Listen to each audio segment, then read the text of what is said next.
வைக்கிறதா வரல. முக்கியமான ஒரு காரியத்தை சொல்றதுக்காக வர. இது ஒரு மிகவும் மகிழ்ச்சியான ஒரு நாள். எத்தனை பேர் விசுவாசிக்கிறீங்க? ஹல்லேலூயா. இது ஒரு மகிழ்ச்சியான நாள். உண்மைதானே? யாருக்கிட்ட சொன்னாலும் இது ஒரு மகிழ்ச்சியான நாள் தான் சொன்னாங்க. ரெண்டு பேர் இன்றைக்கு இணையறாங்க. இன்றைக்கு கர்த்தருடைய உடன்படிக்கை ஒன்றிங்க என்ன நடந்திருக்கு? ஹல்லேலூயா. அப்ப இந்த இடத்துல நம்ம எல்லாரும் மகிழ்ச்சியா இருக்கணும்.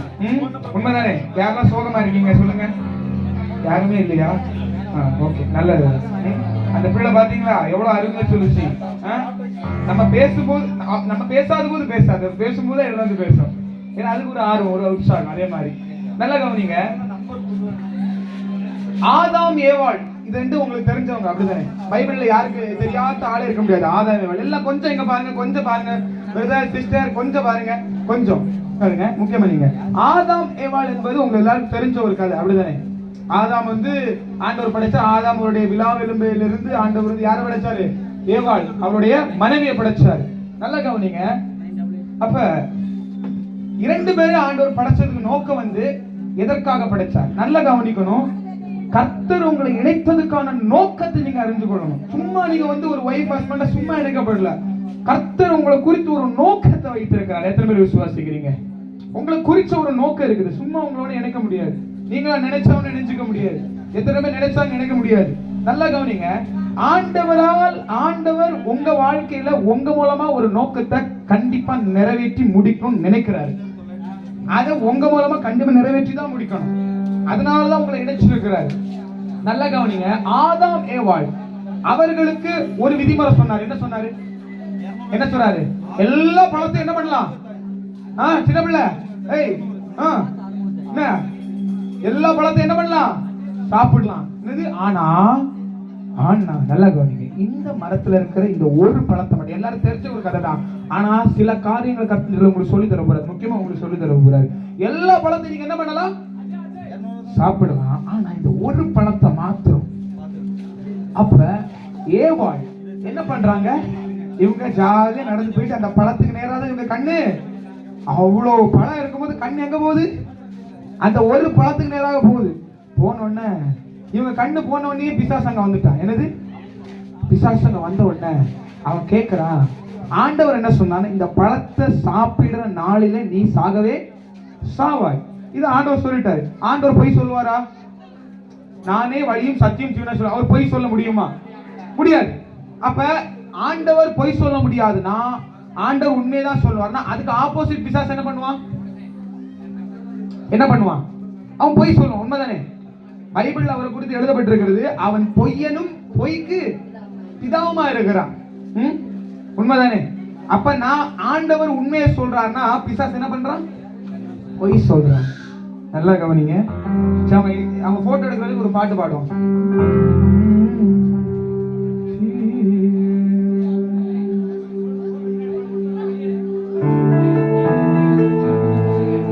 सर्व सृष्टि को यजमान नीरे, सर्व सृष्टिயை காப்பவர் நீரே, எங்கள் இதயத்தில் உம்மை போற்றுகிறோம், என்றென்றும் பணிந்து தொழுவோம். நல்லா கவனிங்க. அவங்க போட்டோலாம் எடுத்து முடிக்கிட்டு, ஏன்னா முக்கியமான மெசேஜ் யாருக்கு? அவங்களுக்கு தான். நம்ம என்ன பண்றோம்? அவங்கள வாழ்த்த வந்திருக்கிறோம். எத்தனை பேர் நல்ல வாழ்த்த வந்திருக்கீங்க? கையெல்லாம் உயர்த்தி காட்டுங்க. கையே கொண்டு வரலாம், வீட்டுல வச்சுட்டு வந்துட்டேன், வீட்டுல ஒளிச்சு வச்சிருக்கேன். கை அங்க கொண்டே வரலாம் வச்சு நல்லா கையெழுத்தி காட்டுங்க. கையை கொண்டு வந்திருக்கேன் நான். காட்டுங்க, வெக்கப்படாதீங்க. வெக்கமா இருக்குதா உங்களுக்கு கை காட்டுறதுக்கு? நல்லா பாருங்க. சரி, அவங்க போட்டோ எடுக்க. இந்த வார்த்தை நான் சொல்றேன். எடுக்க எடுக்க எடுக்க.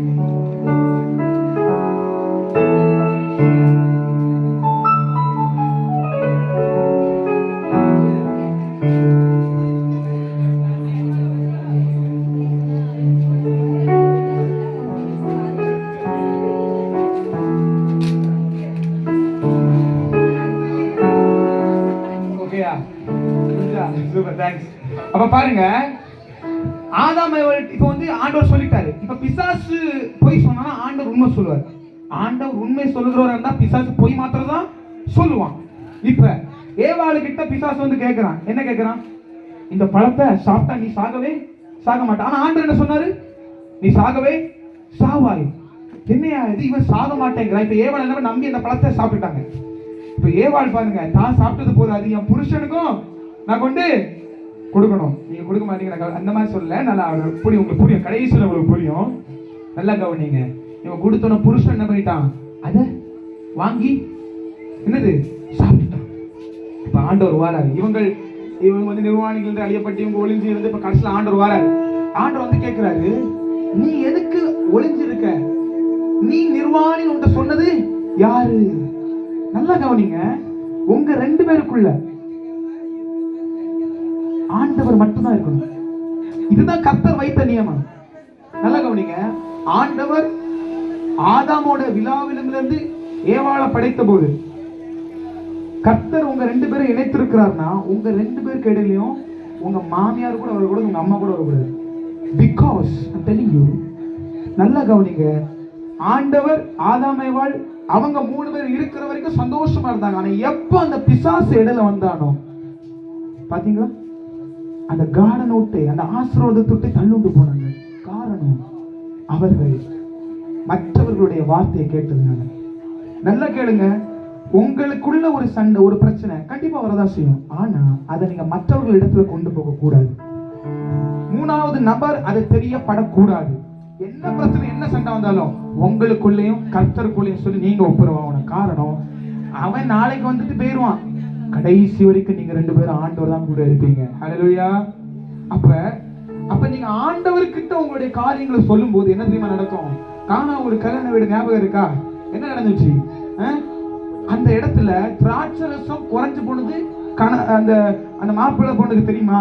தெரியாது. ஆனா உங்களுக்கே தெரியாம உங்களுடைய குறைவுகளை கர்த்தர் பூர்த்தி செய்வார். அதுக்கு ஒரே ஒரு காரணம், உங்களுக்குள்ள நடக்கிறத நீங்க வெளியே சொல்லவே கூடாது.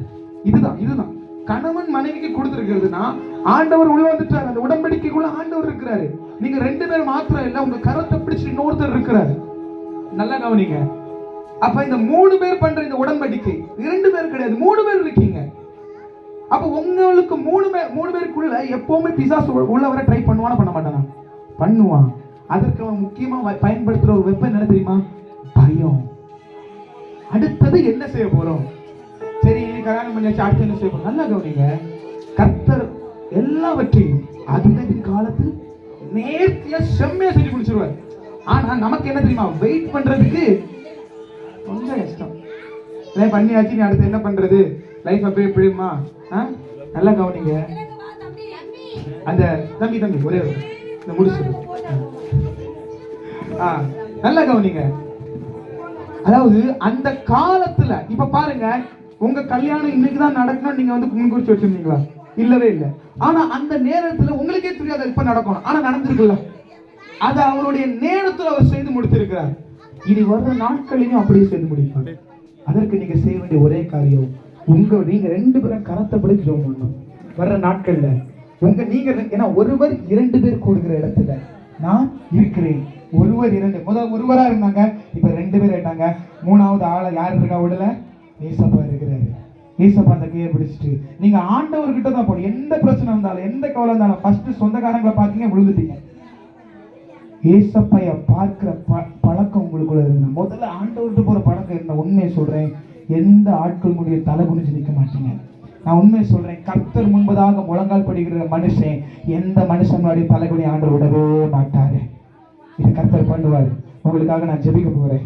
நீங்க வந்து நல்ல நீங்க என்னமோ நினைச்சுக்கலாம். ஆனா ஆண்டவர் சொல்றது ஒரு காரியம். நான் வரும்போதே தேவனுடைய ஆவியானவர் என்னை உணர்த்தி கொண்டு இருந்தார். சொல்ல வேண்டிய ஒரே ஒரு காரியம், நீங்க 2 பேரும் ஆண்டவர் பக்கமா எப்பவுமே அவரை தான் பார்த்துட்டு இருக்கணும், தவிர யாரையும் பார்க்கக்கூடாது. எந்த உதவியா இருந்தாலும், எந்த ஒரு ஆலோசனையா இருந்தாலும், வசனம் சொல்லுது, அவர் ஆலோசனை கர்த்தர். உங்களுக்கு ஏற்ற ஆலோசனை அவரால் மாத்திரம் தான் தர முடியும். ஏன்னா நான் கூட தவறிடுவேன். ஆனா அவர்கிட்ட போனீங்கன்னா அவர் ஆலோசனையில் வல்லவர், செயல்களில் வல்லவர், ஆலோசனை கர்த்தர் எனப்படுகிறவர். அவர் ஆலோசனை தரும்போது ஹல்லேலூயா அவரை தருவார். எல்லாரும் கண்களை அப்படி ஜெபம் பண்ணுவோமா? நல்ல பிதாவே, நீங்கள் கண்கள் உங்களுக்காக எல்லார் கரங்களை இந்த தமது எல்லாருடைய கரங்களை நீட்டி நம்ம எல்லாம் ஜெபம் பண்ண போறோம். அவர்களை கர்த்தர் ஆசீர்வதிக்கணும். இன்றையோடு இது நின்று விடக்கூடாது.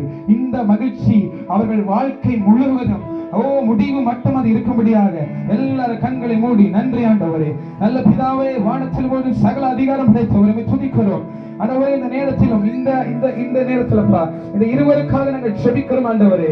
இருவரையும் நீர் இணைத்திருக்கிறீர், உங்களுடைய நேரத்தில் அவர்களை இணைத்திருக்கிறீர். பிசாசு இனி வரும் நாட்களை இவர்களுடைய பந்தத்தை குலைத்து விடாதபடிக்கு, இந்த சந்தோஷத்தை இந்த மகிழ்ச்சியை விடுங்கி விடாதபடிக்கு தேவனுடைய கரம், தேவனுடைய பாதுகாக்கிற பராக்கிரமம் செய்கிற கரம் இவர்கள் மேல் அமர்ந்திருக்கட்டும் என்று ஜெபிக்கிறேன். ஒவ்வொருவர் மேலும் ஆண்டவரே, இங்க இருக்கிற ஒவ்வொருவர் மேலும் யாரெல்லாம் கையை நீட்டிருக்கிறாங்களோ அதே மாதிரி அவர்கள் மேல் இந்த ஆசீர்வாதம் அமர்ந்திருக்கட்டும். இருவரையும் ஆசீர்வதிங்க ஆண்டவரே. எந்தெந்த காரியங்களை குறித்து கன்ஃபியூஷன்ல இருந்தாங்கன்னா அந்த கன்ஃபியூஷன் எல்லாம் மாற்றி போட்டு ஃபியூச்சர்ல ஆண்டவரே இதுவரைக்கும் நடத்தின தேவன் இனியும் நடத்த வல்லவராக இருக்கிறது என்பதை அவர்கள் உணர்ந்து கொள்ளட்டும் ஆண்டவரே, உணர்ந்து கொள்ளட்டும் சுவாமி. ஆசீர்வதிங்க, பலப்படுத்துங்க, கிருபைகளை கொடுங்கப்பா. இன்னும் உண்மை வளர, இன்னும் உண்மை நாடி வர, எல்லா தேவைகளிலும் எல்லா சூழ்நிலையும் உண்மை தேடி வருவதற்கான பலத்தை நீங்க கொடுங்க. இயேசுவின் நாமத்தில் பிதாவே, ஆமென், ஆமென், ஆமென். இவ்வளவு நேரம் பொறுமையோடு கொடுத்த உங்கள் அனைவருக்கும் நன்றி தெரிவித்துக் கொள்கிறேன். இங்கே பாகம் எடுத்த அனைவருக்கும் நன்றி. பாடல் பாடினவர்கள் செய்தி கொடுத்த எல்லாருக்கும் மிக்க நன்றி. இன்னொரு 5 நிமிட நேரத்திற்குள்ளாக மணமக்கள் இந்த சுந்தரராஜபுரத்தில் இருந்து புறப்படும்படியாக இருக்கிறார்கள். எனவே அவர்களோடு கூட ஃபோட்டோ எடுக்க விரும்புகிறீர்கள், ஃபோட்டோ எடுக்கலாம் என்பதை உங்கள் அன்போடு தெரிவித்துக் கொள்கிறேன்.